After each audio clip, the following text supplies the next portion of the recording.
여러분 안녕하세요, 김우케입니다. 드디어 또 올 게 왔습니다. 존 트릭스 윅저렉션의 2차 예고편 말이죠. 엄청난 내용을 담고 있는 이번 예고편, 지금 바로 살펴보시죠. 고고고! My dream ended here.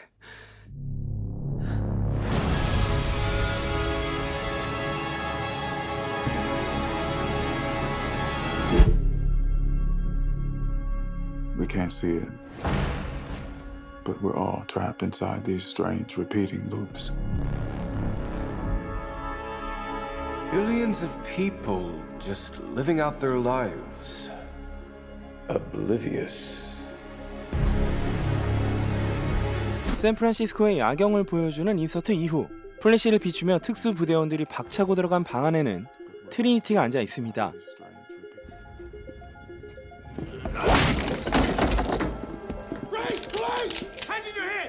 1편의 인트로에서 손전등을 든 경찰들이 하트 오브 더 시티 호텔의 303호로 들어가고 그 안에 등을 돌린 채 앉아있는 트리니티, 옆에 전화기가 있는 것도 의자의 형태도 동일합니다. 이번 예고편에선 교묘하게 호수를 보여주지 않아서요, 같은 방인지 알기는 어렵습니다. 네오는 카페 시뮬라떼에서 만난 트리니티에게 기시감을 느낍니다. 이때 나오는 장면은 2편에서 I need you. I know. There's time. 그런데 좌우 반전이 되어 있습니다. 이 영화에선 네오나 모피어스가 거울을 통해 반전되는 장면들이 종종 나오는데요. 미러링은 심리적으로는 모방 행위이고 물리적으로는 데이터의 사본을 만드는 겁니다. 그러니까 이 영화는 우리가 알던 네오, 트리니티가 진짜인지, 이 영화 속의 네오와 트리니티가 진짜인지 의문을 던지는 것이죠. 조나단 그로프가 연기하는 비즈니스맨 타입의 스미스는 과거 3부작 스미스의 재림처럼 보입니다. 그리고 스미스는 Billions of people just living out their lives, oblivious. Billions of people just living out their lives. Oblivious. 1편과 동일한 대사를 하고 있죠. 이번 영화에서 트리니티는 평범한 가정주부 티파니로 등장을 합니다. 과거 네오와 함께 인류를 구하기 위해 싸워온 기색은 전혀 없이 잔잔한 눈빛을 보여주죠. 하지만 그녀를 만나고 뭔가를 느끼는 네오. But this is the moment for you to show us what is real.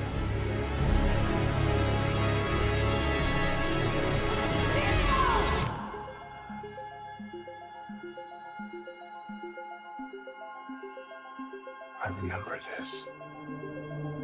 이번 영화의 모피어스는 빨간 약을 들고 스크린 속에서 빨간 약을 쥔 손이 펴집니다. 네오가 1편에서 자신과 세계의 진정한 모습을 통찰하게 한 그 빨간 약을 네오는 이번 영화에서 다시금 선택하게 되는 암시까지는 오케이. 가장 중요한 건 영화 1편 속의 이 장면을 마치 영화 속의 영화처럼 메타화시켜 보여주고 있다는 거. 따라서 몇 가지 추론이 가능합니다. 과거 매트릭스에서 벌어졌던 사건은 데이터화되어 있고 모피어스는 그것을 열람 및 시각화할 수 있다. 이 영화의 매트릭스와 우리가 알던 매트릭스는 다르다 라고 말이죠. 모피어스는 뭐가 진짜인지 우리에게 보여줄 때 라는 대사를 치는데요. 아까 전 어느 쪽에 네오와 트리니티가 진짜인가 라는 의문이 든다는 말 기억하시죠? 모피어스를 연기하는 압돌 마틴 2세는 본인이 매트릭스의 역사와 모피어스의 역사 모두를 확실히 알고 있는 캐릭터를 연기하며 이 캐릭터 역시 자기 발견의 여정 속에 있다고 말했죠. 그 말인즉슨 이 영화의 모피어스는 과거의 모피어스를 역사적으로 알 뿐인 전혀 다른 모피어스라는 거. 또한 이번 영화는 과거의 20년 후로 알려져 있는데요. 그 정도의 시간이면 역사라고 일컬을 수 있겠죠. 이 방 안에 2개의 의자, 작은 원형 테이블과 그 위에 놓여있는 물 한 잔은 그들이 보고 있는 매트릭스 1편의 상황과 동일한데요. 이 영화 속의 매트릭스가 우리가 알던 매트릭스도 아니고 모피어스 역시 그렇다면 매트릭스 트릴로지를 통해 구현된 역사를 다른 매트릭스 안에서 미러링처럼 복제에 가까운 유사성을 통해 재현하려 함을 알 수 있습니다. 1편에서 네오를 잠식하고 매트릭스에서 깨어나게 했던 그 거울 또한 놓여 있고요. 모피어스 옆에 있는 제시카 헤누기 연기하는 파란 머리의 신캐릭터는 전설의 구세주 네오를 숭배하는 벅스, 팔에 흰 토끼 문신을 했죠. 네오를 숭배한다는 건 우리가 알고 있는 이야기가 이들에겐 일종의 신화로 존재하며 모피어스와 벅스 둘의 목적은 네오의 각성을 통한 재현과 입증입니다. 1편에서 네오가 흰 토끼를 쫓아라 라는 메시지를 받게 되면서 모든 것이 시작되죠. 그리고 벅스라는 이름은 1930년대부터 워너브라더스가 제작해온 단편 애니메이션 루니툰의 상징과도 같은 토끼 캐릭터 벅스 바니를 떠올리게 합니다. 네오가 1편처럼 포드에서 깨어나고 트리니티도 총탄을 피해 벽을 타고 헥토파스칼 킥을 날립니다. 이 매트릭스의 스미스가 데우스 엑스를 습격한 네오의 머리에 총구를 겨누죠. 벅스는 네오를 쫓고 현재 네오에게 헤드잭이 연결, 그것을 느끼듯 뒤통수를 쓸어내리는 네오 앞에 펼쳐진 하얀 공간, 여기는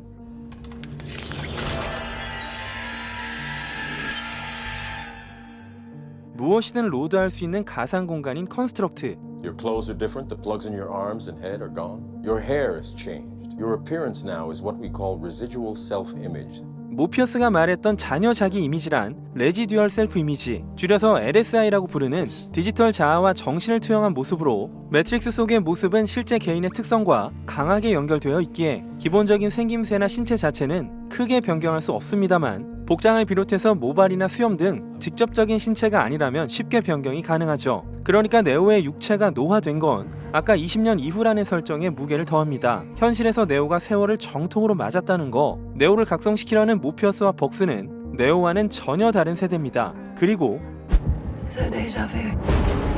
And yet it's obviously all wrong. Maybe this isn't the story we think it is. 인간을 자원으로 쓰는 매트릭스의 모습, 벅스는 알던 얘기가 아니라고 하는데요. 이들은 네오의 힘을 실제로 본 적이 없고 이 과정을 처음 겪는 것으로 보입니다. 만약 네오의 각성 유도와 실패가 반복되어 왔다면 이미 모피어스와 벅스가 아닌 다른 인물들을 통해 네오의 각성 시도가 이루어졌을 수도 있겠죠. They taught you good, made you believe their world was all you deserved. But some part of you knew that was a lie. Some part of you remembered what was real. 모피어스는 네오를 깨우기 위해 노력하고 네오는 온몸에 뭔가가 꽂힌 채 고통스러워합니다. 전편에서 네오와 트리니티가 죽었음에도 둘 다 이번 영화에선 육체가 버젓이 존재합니다. 어떤 필요에 의해 기계들이 그들의 육신을 복구하는 듯한데요. 이 장면을 보면 영화 초반 각성 전의 네오는 스미스 요원처럼 다른 사람으로 옮겨 다닐 수 있을지도 모르겠습니다. 이건 네오의 육신이 현실에 존재하지 않기 때문이겠죠. 그러니까 현실에선 기계가 네오의 육체를 복구, 매트릭스에선 모피어스와 벅스가 네오를 각성시키는 종합적인 의미로 보아 부활인 투트랙으로 가지 않을까. 그 이유는 나중에 다시 언급하겠습니다. 아무튼 그 모든 걸 위해선 트리니티를 사랑했던 강렬한 기억이 필요합니다. 네오와 트리니티가 서로를 모른다는 건 둘의 사랑이 전작들 속에서도 위력을 발휘했기 때문에 기계가 둘을 갈라놓는 판단을 한 것으로 보이네요. It's so easy to forget how much noise the Matrix pumps into your head. Something else makes the same kind of noise. War.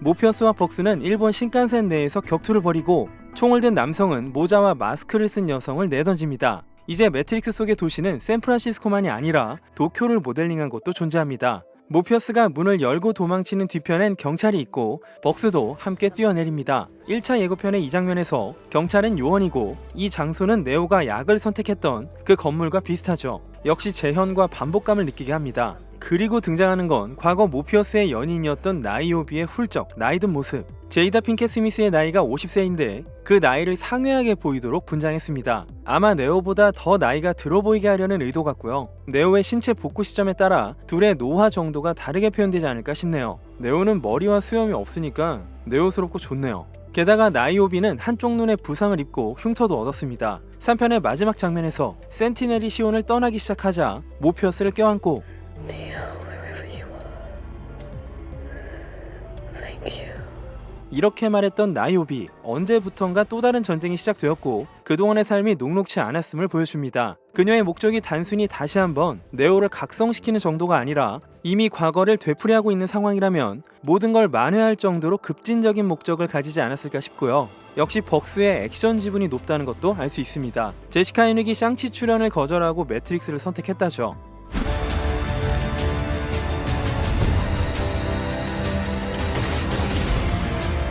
What happens to Neo?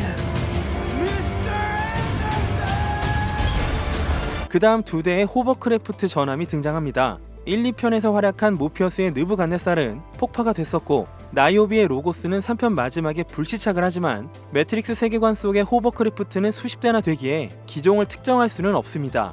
다음 장면은 이번 예고편에서 가장 중요한 포인트가 아닐까 싶은데요. 기계들이 붉은빛과 파란빛 두 세력으로 나뉘어 내전을 벌이고 있습니다. 서로를 쏘는 무기마저 각자의 색채를 띠고 있죠. 흥미로운 건 파란 쪽이 더 크고 강하며 붉은 쪽이 수세에 몰린 듯 보인다는 겁니다. 그리고 네오가 각성하기 위해 먹었던 약은 빨간색. 아까 네오의 육체를 복원하던 쪽 역시 붉은 기계들. 모피어스도 도장에서 붉은색 계열 옷을 입고 있었습니다. 레드팀의 기계와 인간들이 전쟁의 종식이라는 같은 목적을 공유하고 매트릭스에 다시금 네오가 필요하다고 합의를 한다면 아까 같은 신체 복원과 각성, 투트랙 전략이 필요한 것이죠. 반면에 흥미로운 건 벅스가 파란 머리를 하고 있다는 겁니다. 파란 안경의 심리 카운슬러도 그렇고요. 앞서 언급한 대로 세력이 나뉘고 마치 약처럼 레드가 각성, 블루가 매트릭스의 안주를 뜻한다면 벅스의 이념은 어쩌면 어느 순간부터 모피어스와 엇갈릴 수도 있겠습니다. 기동대가 쏜 유탄이 시공간을 추월해 신칸센에 구멍을 내고 모피어스와 벅스도 휘말립니다. 역시 과거 데이터를 불러온 듯한 스미스, 레드팀이 네오를 불러온다면 블루팀은 스미스를 불러오겠다는 전략.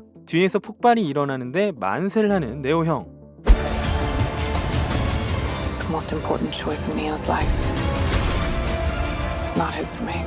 네오에게 가장 중요한 결정이 네오의 몫이 아니라는 사티의 전지적인 느낌의 대사는 그녀가 과거에 오라클의 자리를 대체하고 있음을 암시하고 포드에 갇힌 트리니티를 내려다보는 네오. 이번에 네오의 목적은 세상을 구원하는 것도 스스로를 구원하는 것도 아닌 트리니티의 구원이 아닐까. She believed in me. It's my turn to believe in her. Part of me feels like I have been waiting my whole life for you. If you want to see Trinity again, fight for her!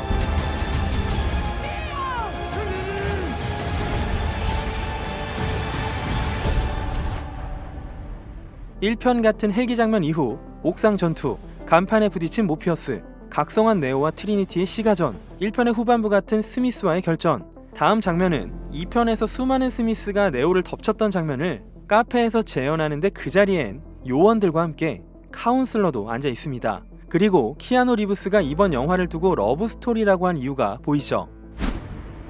I saw this in a dream.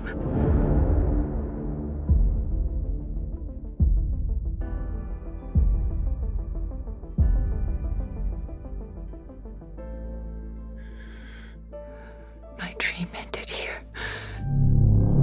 트리니티가 포드에 갇힌 모습과 부유하는 그녀의 손가락이 해방을 암시하고 트리니티의 마지막 대사로 알 수 있는 건 이 일이 반복되었으나 어떤 선을 넘지 못했다는 것이죠. 매트릭스에서 데자뷰는 사건의 반복적인 발생입니다. I've had dreams that weren't just dreams. My dream ended here. 반복과 실패를 거듭하고 매트릭스 내의 정상적인 순환으로 롤백.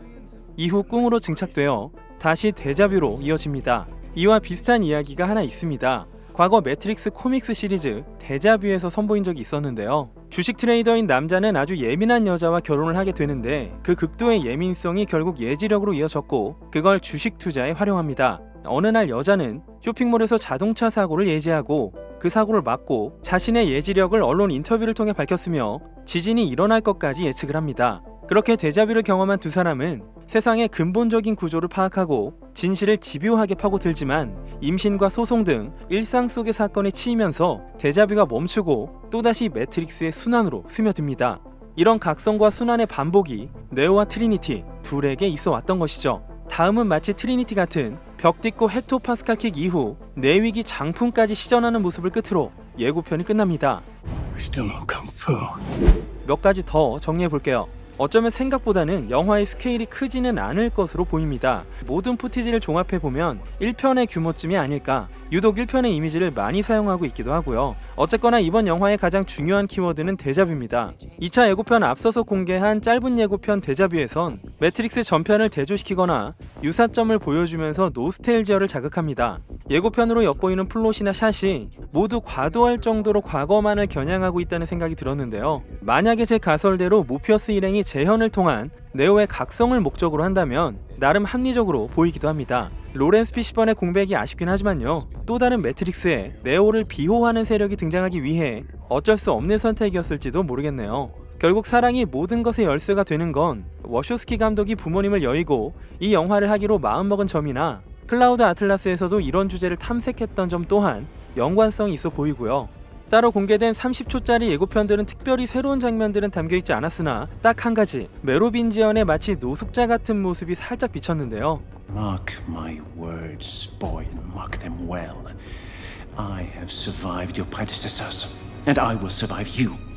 프로그램인 그는 이전에 네오로부터도 살아남았고 앞으로도 그럴 거라고 했던 것처럼 여전히 살아남아 있죠. 지금까지 공개된 도시 장면들을 나열해 보면 과거 매트릭스의 무채색을 띤 전체주의적인 모습의 도시보다 평화롭고 따뜻한 색감의 미래적인 광경이 연출되고 있는데요. 매트릭스 레볼루션의 결말로 인간과 기계는 평화협정을 맺은 이후 매트릭스는 리부트가 되었고, 이 또 다른 매트릭스는 더 나은 세계로 진전이 된 듯 보입니다. 물론 대부분의 인간이 시뮬레이션 속에 산다는 걸 자각하지 못하는 바탕은 동일한데요. 1차 예고편에서 보여준 엘리베이터 장면은 한층 더 자유로워진 것 같은 매트릭스 속에서 SNS가 또 다른 속박의 도구로 작용하고 있음을 암시하고 있죠. 나름의 사회 비판 코드가 아닐까 싶고요. 그리고 아직까지 크리스티나 리치의 배역이 공개되지 않았는데요. 이건 파이널 예고편으로 알 수 있을 듯 합니다. 12월 9일에 에픽게임즈는 더 매트릭스 어웨이큰을 출시합니다. 언리얼 5 엔진을 사용한다고 하니까요. 한번쯤 해봐야겠고요. 무엇보다 매트릭스처럼 속편이 작동하는 방식이 궁금한 영화도 없지만 속편이 과연 필요한지에 대한 의문이 드는 영화도 없습니다. 부디 그 의문에 멋진 대답이 되길 바라겠습니다. 모든 미디어가 리메이크, 리마스터, 노스텔지어로 방향을 잡은 것이 그저 잠깐 동안의 추세인지, 과거에 대한 존중인지, 아니면 의존인지 아직은 판단하기 어렵네요. 여러분의 가설도 댓글로 적어주시면 꼼꼼히 읽어보도록 하겠습니다. 오늘은 여기까지 하겠습니다. 지금까지 기묘한 K씨의 K였습니다.